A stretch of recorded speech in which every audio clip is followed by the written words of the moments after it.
Bueno, hola a todos, buenos días. Hoy vamos a tener la segunda clase de la unidad 1.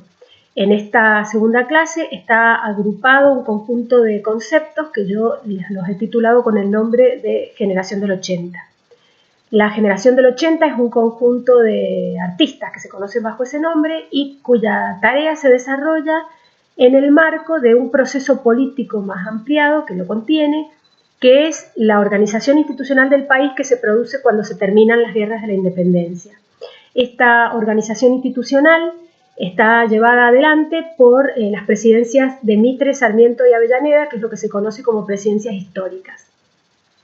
Bueno, les digo eso porque estos tres presidentes, Mitre, Sarmiento y Avellaneda, ustedes saben que en ese marco histórico es donde se produce la campaña del desierto, tienen una ideología política y una idea cultural del país que tiene que ver con acabar con esta cuestión relacionada con la barbarie y modernizar y organizar el país en relación con los modelos de los países supuestamente desarrollados, por ejemplo, los países europeos. Desde el punto de vista específicamente de las prácticas culturales, nosotros vamos a ver un fenómeno central en esta unidad, que son los artistas de la generación del 80 que viajan a estudiar a Europa por un sistema de becas que propone el Estado. Es decir, viajan a través de un sistema de becarios. Estas becas son una política cultural propia de estos grupos políticos que guarda subrepticiamente esta idea de ir a aprender a Europa lo que hay que aprender, ir al lugar donde está el conocimiento y aprenderlo y traerlo para poner al país un poco en el nivel y en el tema que ellos pretenden, ¿no es cierto?, que es un país moderno y europeizado. Bueno, los artistas de la generación del 80 viajan a estudiar a Europa y estamos hablando de alrededor del año 1880, que en un periodo en el que ya se ha producido en Europa el inicio de la modernidad, o lo que se llama premodernidad, que es el romanticismo, el realismo, el impresionismo y el postimpresionismo. Todo eso ya ha sucedido en Europa y, si lo habrán visto en Historia del Arte, seguramente, este movimiento es anti-institucional, digamos, es un movimiento artístico de renovación que se produce por fuera de las instituciones, tanto de las academias de arte como de los salones. Recuerden a Courbet y su famoso Salón de los Rechazados, que es un salón de arte que él arma con los artistas que eran rechazados del salón oficial. ¿Por qué les cuento esto? Porque nuestros artistas van a viajar a estudiar a Europa y van a estudiar en unas instituciones que se llaman academias. Al estudiar en las academias no van a tener un contacto con este proceso de transformación, de revolución y de cambio, sino que van a tomar contacto con los saberes relacionados con el arte y la cultura que estaban institucionalizados y validados en esas academias. Estas instituciones se organizaron bajo el paraguas del neoclasicismo, con lo cual el conjunto de cosas que se aprenden allí están ligadas al arte clásico europeo.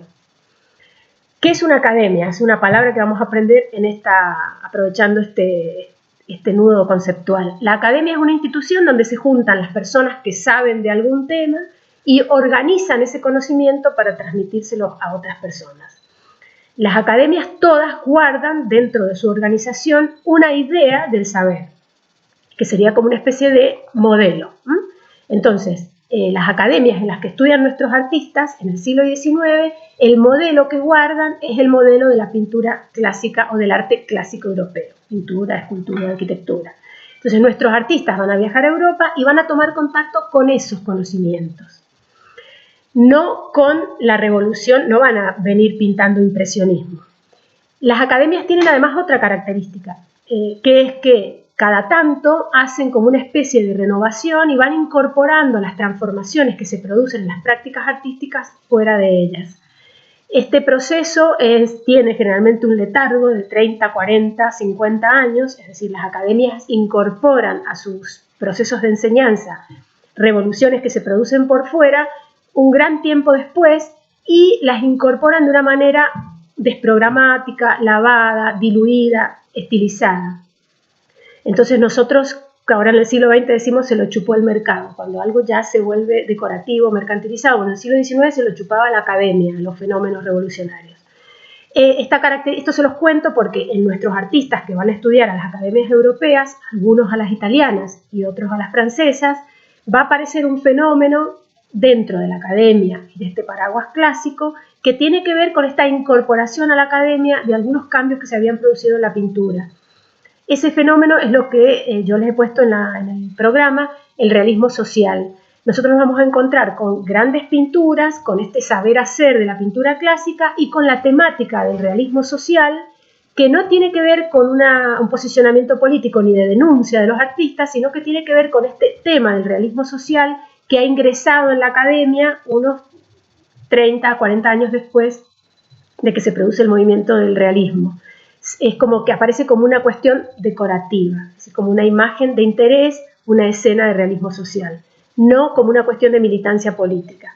Eso me parece interesante planteárselos y para que de paso aprendamos este fenómeno en general que tienen las academias de ir incorporando de forma tardía, lavada y diluida los movimientos de renovación que se producen fuera de ella. Estos artistas argentinos que toman contacto con la formación académica en relación con los movimientos revolucionarios van a producir una especie de anacronismo, es decir, no van a producirse los movimientos de renovación en la Argentina en los mismos tiempos que se producen en Europa. Pero eso ya lo vamos a estudiar bien cuando veamos el siglo XX.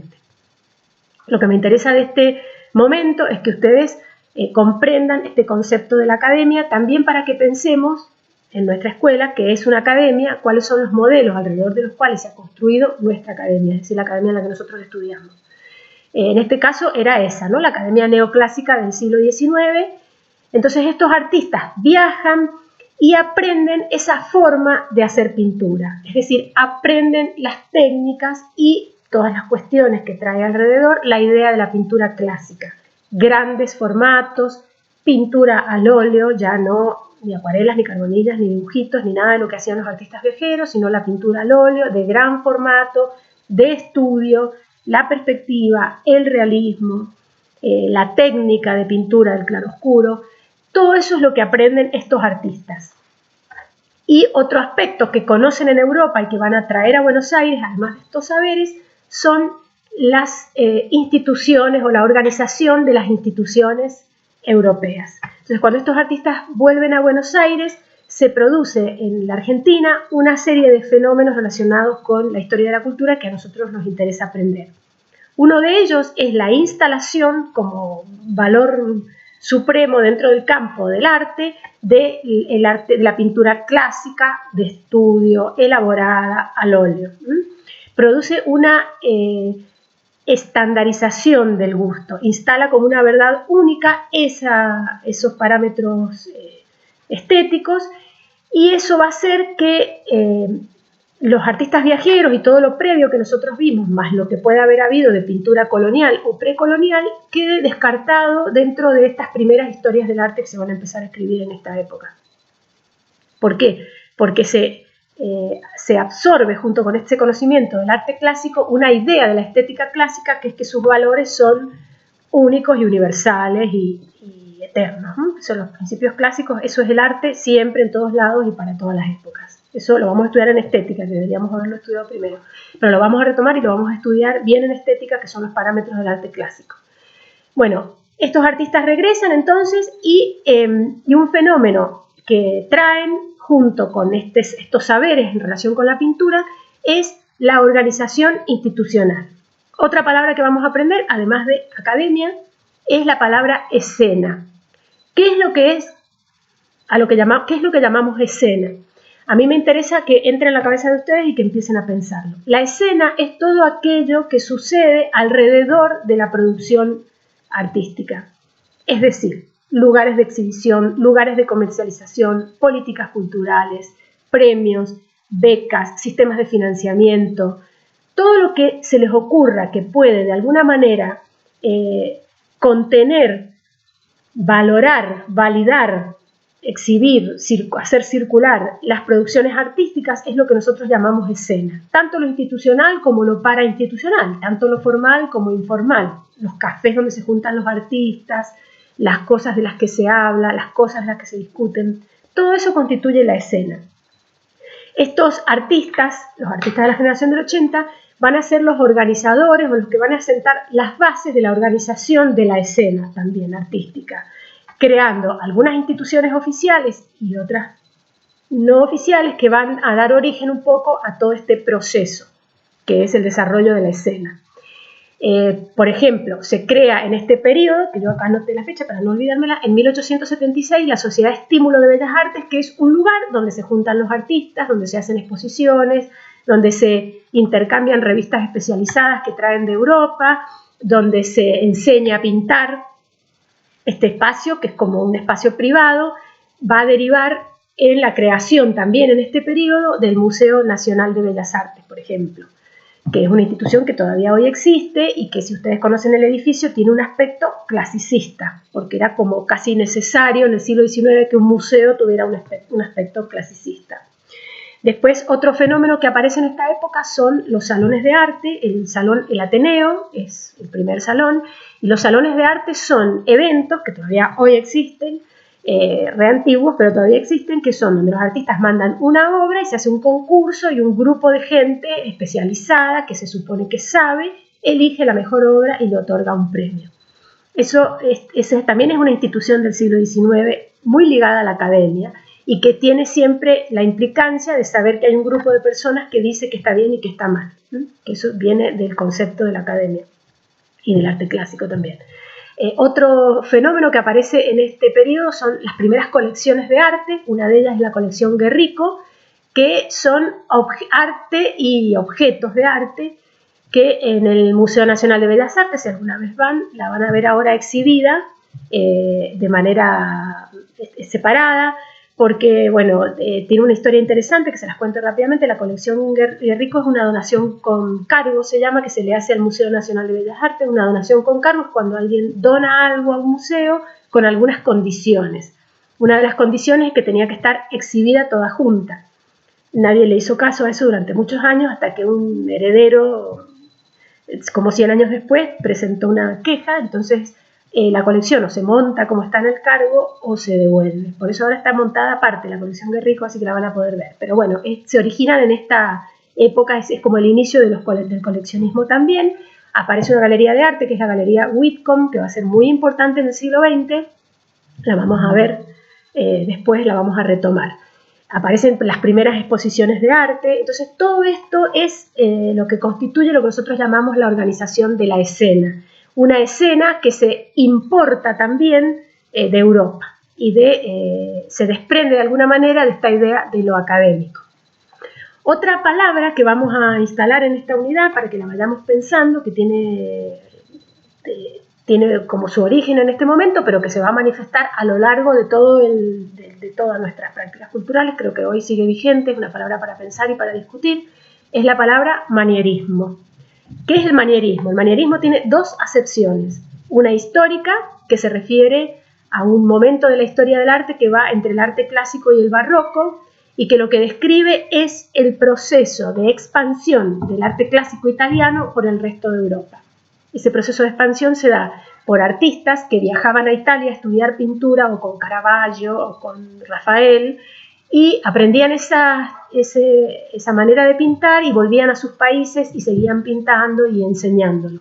En ese proceso de expansión se producen algunas modificaciones respecto de lo clásico en su sentido más completo del término, porque lo que pasa es que hay como una desprogramatización, que quiere decir usamos las formas del arte clásico, pero no respetamos estrictamente los otros principios del arte clásico. Entonces, en el manierismo nos podemos encontrar, por ejemplo, una columna clásica pegada a una pared. Quiere decir que no cumple una función constructiva, como sí la cumple en el arte clásico, sino una función decorativa. Eso es propio del manierismo. En el manierismo siempre hay un modelo, hay alguien que adopta ese modelo y lo que hace es usarlo de manera no programática. La palabra manierismo tiene también una categoría estética y se refiere a todos los otros procesos que responden a este modelo. Es decir, yo voy a Europa, estudio con un artista cubista, aprendo el cubismo y pinto estilo cubista, pero de una manera desprogramática, si no respeto los asuntos conceptuales del cubismo, sino una especie de estilización. El manierismo es un término que sirve muy bien para definir la cultura argentina, la cultura americana y la cultura de todas las sociedades colonizadas, porque siempre hay un modelo de referencia, un proceso de apropiación de ese modelo en el que se produce una especie de deformación o desprogramatización o estilización del modelo. Entonces aprendimos academia, aprendimos manierismo y aprendimos la palabra escena, que me parece importante porque la generación del 80 está ligada a estos tres fenómenos. En el caso de la generación del 80, el manierismo es un manierismo del arte clásico académico europeo.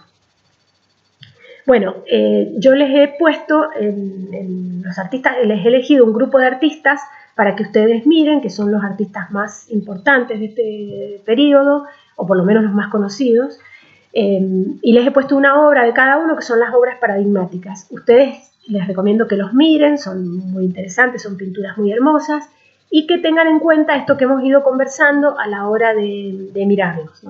Yo les puse a Ángel de la Valle, con una pintura que se llama La Vuelta del Malón, donde aparece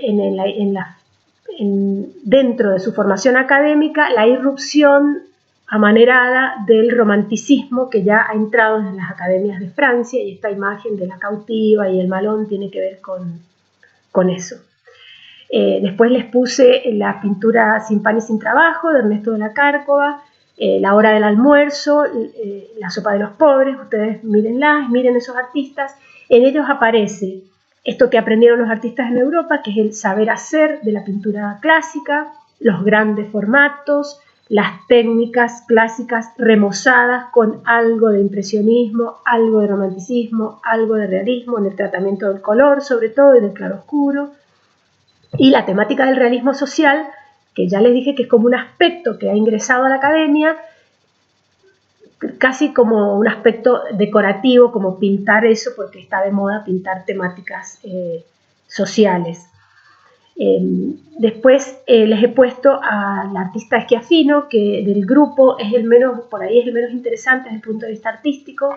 Sí quiero que vean es un desnudo que no tiene que ver ni con ninguna cuestión de crítica a la moral pública, ni a la moral establecida, ni de ruptura, sino que es el desnudo también como un elemento propio de lo académico, ¿no? El desnudo en la pintura. Schiaffino es una figura muy importante desde el punto de vista de la organización institucional, tanto más que como artista. Así que yo les puse un apartadito en el práctico, si alguno toma Schiaffino, que tuviera en cuenta ese aspecto de él, porque es un aspecto muy importante en su rol. Él fue el creador y el director del Museo Nacional de Bellas Artes durante muchos años, y además fue el encargado de hacer las grandes compras de pintura europea que hay en la colección del Museo Nacional de Bellas Artes, con un asesor italiano, un crítico de arte italiano que se llama Lionello Venturi, que escribió unos libros muy famosos con los que nosotros estudiamos historia del arte. Uno se llama Cómo comprender el arte moderno y el otro se llama Cómo se mira un cuadro. Y lo que hace Venturi es construir un saber sobre el arte moderno, un saber como metodológico. Él fue amigo de Schiaffino, entonces las obras de arte moderno que hay en el Museo Nacional de Bellas Artes tienen mucho que ver con la asesoría de Lionello Venturi. Las grandes instituciones de Buenos Aires tienen los nombres de los artistas de la generación del 80, así que está bueno que se los aprendan. Por ejemplo, la Escuela de Arte se llama Ernesto de la Cárcova, el Museo de Bellas Artes de la Ciudad de Buenos Aires se llama Eduardo Sívori. Se van a encontrar con esos nombres en todos lados porque son los artistas que organizaron esas instituciones. A mí me parece interesante que nosotros aprovechemos estas cosas que hemos aprendido, ¿no? De ir a Europa a aprender el saber hacer, de la dictadura que ha significado la pintura clásica en el mundo y el impacto crítico y de valoración crítica que tiene sobre todas las otras prácticas culturales que no están ligadas al arte clásico por diferentes razones, o porque no conocían el arte clásico, o porque no les interesaba el arte clásico, o porque tienen una actitud anticlásica. El debate que se genera sobre algún tipo de prácticas artísticas que no son consideradas obras de arte porque no responden a los parámetros del arte clásico.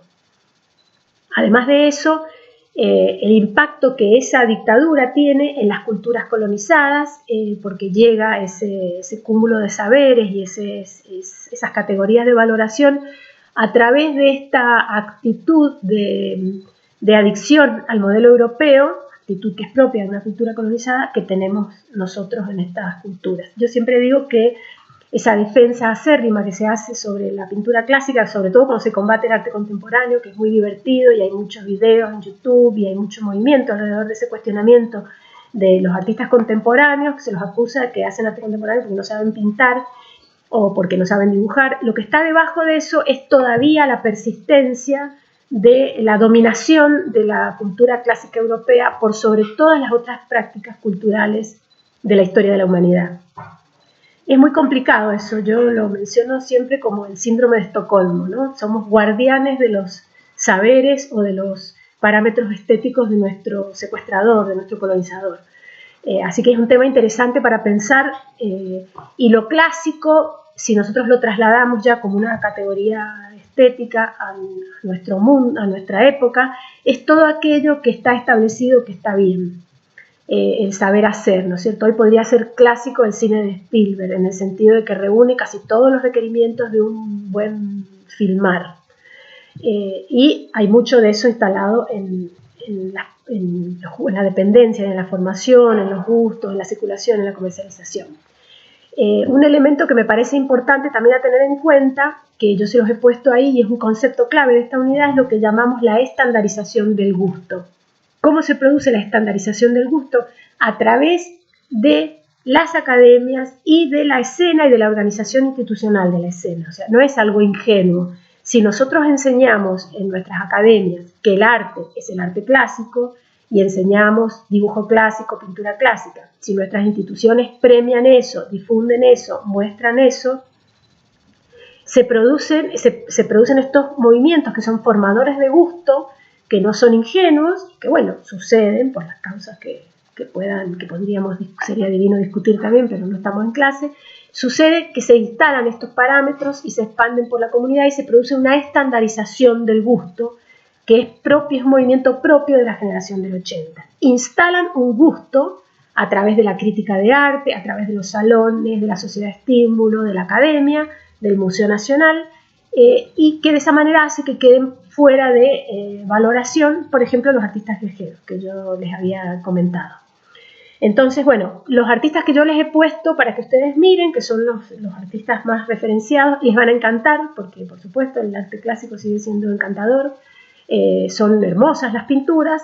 No vamos a decir que no son hermosas las pinturas, no vamos nosotros a desvalorizar eso, pero sí vamos a tener en cuenta los aspectos críticos, históricos, estéticos y políticos que significan este conjunto de artistas y este conjunto de pinturas que constituyen la generación del 80, que en la historia del arte argentino se establece como la primera renovación, como una especie de nos ponemos al día, nos actualizamos, nos enteramos de lo que está pasando, de lo que está bien. Estas renovaciones sucesivas que se van a producir en la historia del arte argentino tienen una característica que también está muy presente en nuestra cultura hasta hoy, que es la asincronía. Así como el manierismo, también tenemos presente un concepto que aparece casi todo el tiempo, que es la asincronía. Es decir, un fenómeno aparece en la Argentina con un letargo de más o menos 20, 30, 40 años. Y en general ingresa a la Argentina a partir del contacto con las vías que institucionalizaron ese fenómeno, que en este momento puede ser la circulación en las redes, no se crean que estamos tan actualizados, porque las cosas que circulan por las redes ya han pasado por un proceso de filtro, las publicaciones científicas, aun cuando estemos muy bien informados, estamos informados de casi todas las cosas que ya han pasado su proceso de filtración, es decir, que tienen un letargo temporal, que se va acortando, se va volviendo más dinámico, pero que está presente. Bueno, entonces con esta clase cerramos la unidad 1, que estaba formado, como ustedes habrán visto, por los pintores viajeros, los primeros artistas nativos y los artistas de la generación del 80, con los nudos conceptuales que yo les he establecido en estos 3 grupos de artistas. Espero el trabajo práctico y ya la semana que viene entonces vamos a empezar con la unidad 2, que van a ser también, estimo, 2 clases, con un práctico que va a agrupar esas 2 clases. Cualquier pregunta me la mandan y espero que esto nos esté funcionando a todos. Las pinturas las miran ustedes, las apreciaciones sobre esas pinturas me interesa que las piensen también como escenas cinematográficas, porque una pintura es como una fotografía o como una escena. Y si tienen alguna duda, me preguntan. Nos vemos entonces la semana que viene.